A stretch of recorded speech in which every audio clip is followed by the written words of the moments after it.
C'est d'abord tout à fait normal que des militants puissent combattre pour leur cause.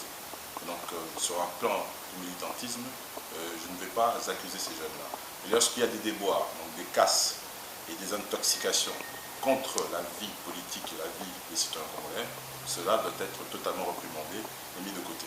Mais le plus important ici, c'est sortir les idéaux des partis politiques. Parce que les militants croient en leur parti, et le parti, justement, c'est la force, l'idéologie même du militantisme. L'élan ici, c'est un élan démocratique. Je pense que l'UDPS prône l'état de droit, la justice sociale.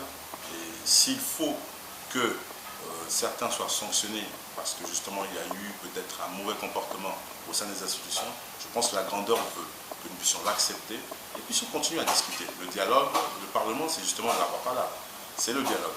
Et lorsque ces institutions sont touchées, nous devons totalement accepter la résultante et en même temps connaître les causes pour que le lendemain, nous ne puissions plus faire les mêmes erreurs. Alors je pense que vraiment c'était beaucoup plus, c'est un problème qui est beaucoup plus émotif s'il faut qu'on le voie de cette manière-là.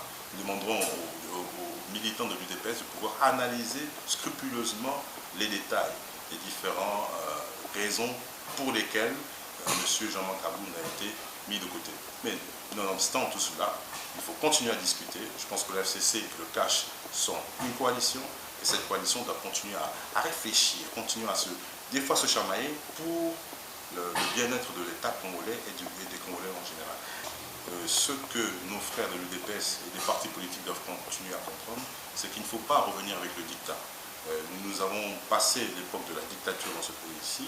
J'ai bien dit, le FCC, le CACH, c'est un conglomérat de personnes qui se sont assis et qui ont échangé. Et comme il y a l'arbre à l'arbre, il faut continuer à discuter, à parler. Il n'y a pas d'hommes qui soient super-hommes. Si vous avez enfreint les règles parlementaires, c'est tout à fait normal que vos collègues puissent vous sanctionner. Et c'est cela aussi la démocratie.